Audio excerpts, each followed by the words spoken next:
Pop quiz. What's small, aromatic, and packs a punch when it comes to knocking out high triglycerides? You've got it. Cloves.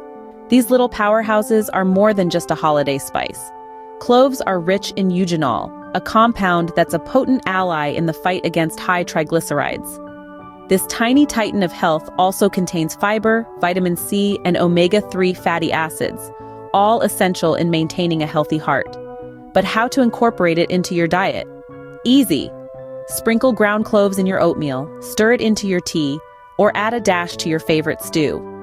Not only will you add a hint of warm, spicy flavor, but you'll also be doing your heart a big favor. Remember, the best results come from a balanced diet and regular exercise. So why not add a little clove to your life? Your heart will thank you. If you enjoyed this quick health hack, hit that like button and subscribe for more. Stay healthy and keep exploring the power of nature.